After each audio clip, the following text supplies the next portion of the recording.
Hey guys, it's Jen back. So I wanted to hop on for a couple minutes to talk about my top 11 tips for what to do in the midst of that panic or anxiety attack. Now, fact is, for anyone watching who has had a panic attack or has had an anxiety attack, it's not fun. Depending on who you are, you may experience any number of symptoms. I can tell you, I, for one, get a gamut. I get the strong heart racing as though it's going to come pound right out of my chest. I get the elephant on my chest. I get sweating. I often will even get some blurry vision if I'm in my very heightened state, or even the ability to feel like I can't even move or can't even walk in that moment.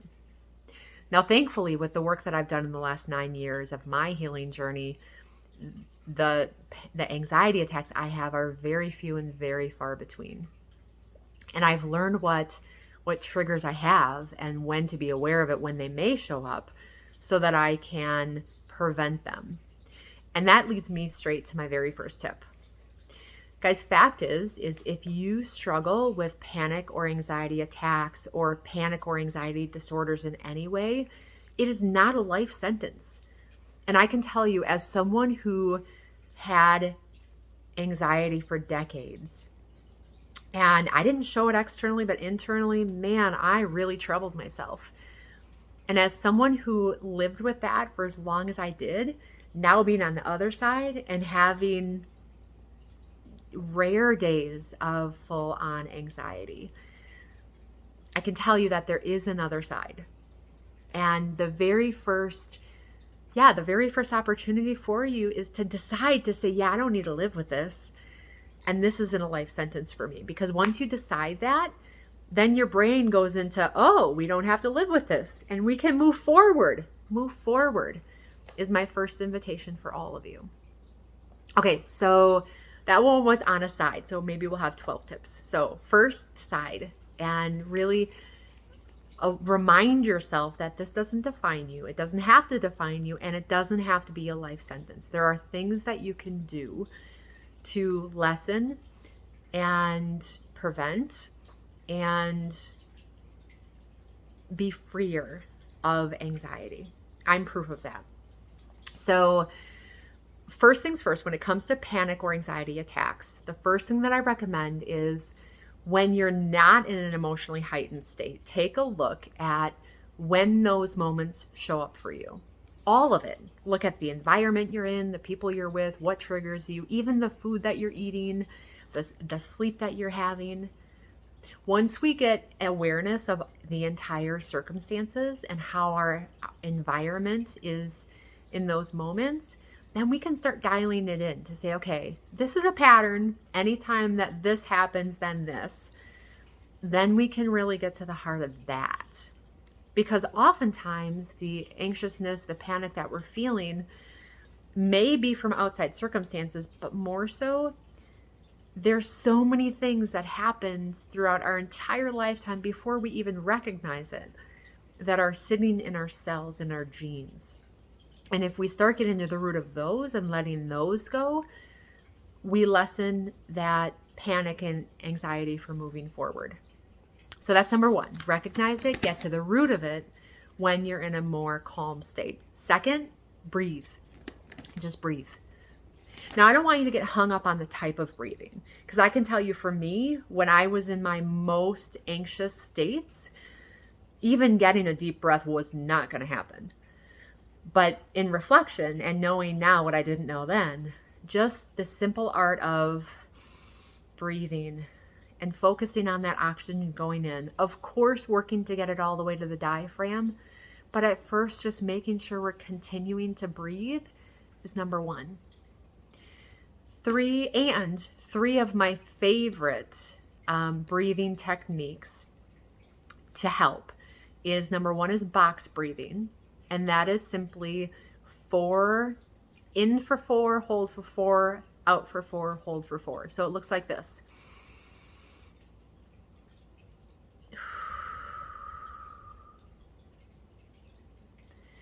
So in for 4 seconds, hold for 4 seconds, out for 4 seconds, hold for 4 seconds. And I think that one actually came from the SEALs, the Navy SEALs. And I don't know much of the history, so I'll leave it there. Next is to center and balance our nervous system. 10 deep breaths in, 10 deep breaths out. Not all at once. So it sounds like deep breath in, deep breath out, and doing that 10 times. Again, focusing on breathing right into your abdomen will will balance your nervous system. And then the third one that I like to use, and this one, if I would have known then what I know now, I probably would have been my first go-to is, and I don't recall the name of it, but it goes like this. It's, and it may sound like labor breathing to you, but it's a simple two breaths in through your nose and one breath out. And that really allows for that deep space. It's very cleansing. Give it a try if you can. So, breathing. Next up, and this one, very important, don't do this while you're driving unless you're in the passenger seat. And definitely make sure you're in a safe place first. And that is simply closing your eyes. Guys, we have things all around us. And at times, our sensory overload can just get in front of us. Our senses are just trying to take everything in. And if all you do is close your eyes, that at times will balance your parasympathetic and allow you to move forward. So close your eyes. Number 4, involve as many senses as you can. It's called the 5x5 rule. And that's all 5 senses: see, taste, touch, smell, I missed one. See, taste, touch, smell. Wow, you guys, I'm making this really hard. So see 5 things, smell 5 things, taste 5 things, hear 5 things, touch 5 things. So all 5 senses. And it can go as simple as this. So when we think of touch, I'm looking at something. So I'm also involving my eyes. I'm looking at a weight, one of my dumbbells that's right in front of me, and I'm seeing it. And if I wasn't recording this right now, I might go pick it up, touch it, feel it, allow it to be present to me. That present that I just mentioned, this allows us to be present to our current circumstances. And again, shift where our brain is focusing so that we can then center and move forward. So 5x5 rule, 5 senses, 5, see 5 things, etc., etc. Next is natural remedies. Now, I can tell you that my holistic taught me about natural remedies years ago when I first met her, and it's been amazing to me. She actually introduced me to something called ER 911. And I can tell you, when I'm in a heightened emotional state, even if it's not a full-on panic or anxiety attack, but when I just get emotionally heightened, this remedy will most often calm my emotional state so that I can go in from a current now state without the emotional aspect impacting me. And that can be found, I would check with your naturopath, with your holistic practitioner, or in potentially some health food stores as well.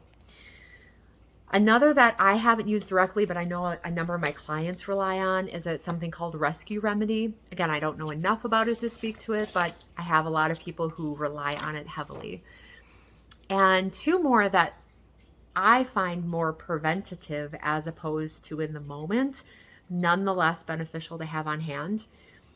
As an example for me, my most heightened states come when I'm in front of groups of people. So if I'm going to go speak to 150 people, I might need this to keep me balanced and prevent me from going into that anxiety attack or that anxious moment.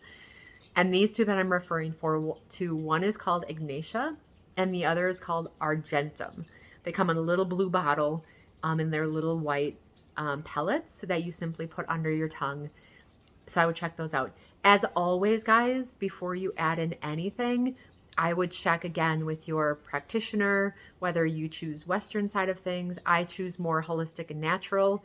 So check with your holistic, your naturopath, your whoever else you work with as well before going into those. So next tip, move if you can. You may not be able to get up and run 5 miles, but even walking around the block if you can. Or maybe for you, it looks more like doing some light yoga or some light stretches, again, to engage those muscles, relax the body, shift the mind all at the same time while being present. Next up, essential oils. I can tell you, honestly, before I researched a couple things before putting together the content for this original blog, I wasn't aware of how many essential oils there are that help with anxiety and help balance in the moment. Probably my biggest go-to for a long time was lavender. At times peppermint, which you'd think, why peppermint when you're in an anxious state? But for me, it works really well. And I have a whole list and I can read all of them off. I might say some of them wrong. And you can always feel free to jump back on my blog as well for the details. So these are rose, lavender, neroli, black pepper, blue tansy, cedarwood, which is another great one, cilantro, copaiba. I'm sure I said that one wrong.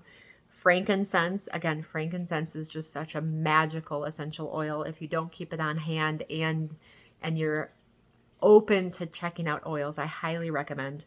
Jasmine, valerian, juniper berry, lemon, litsi, melissa, myrrh, Siberian fir, turmeric, vetiver, wild orange, and lang lang. Guys, essential oils are actually the oil from plants, and they're very, very potent. So if you haven't used them before, before you just dive in, a couple recommendations. There's a lot of options out there now. I would really make sure to vet them out to make sure you're getting a good quality essential oil directly from the plants. I would also just keep in mind, again, they are very potent. You need very little to do to make an impact. So keep that in mind. Next up, I am statements or mantras.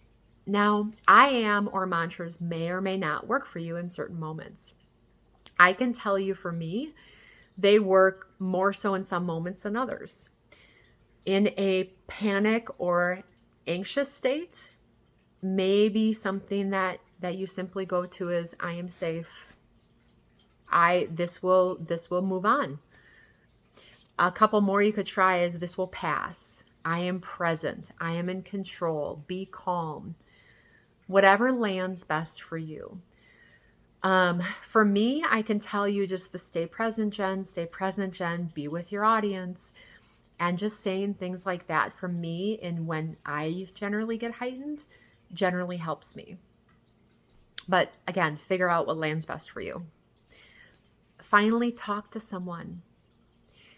Guys, I'm going to dial this one out a little bit. So when we think of talking to someone, I would look at, who do you feel that you can really trust?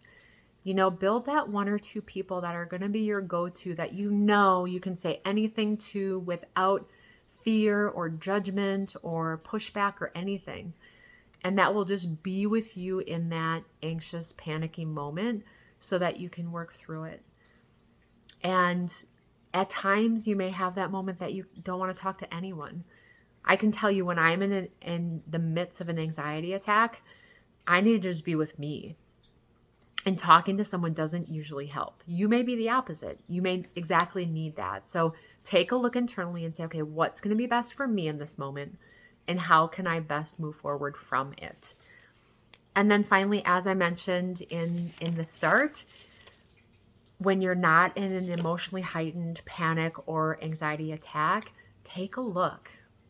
Take a look at what sparked it, how it happened, why it potentially happened, so that you can start getting rid of and clearing out those rocks so that they stop being as prominent as they are.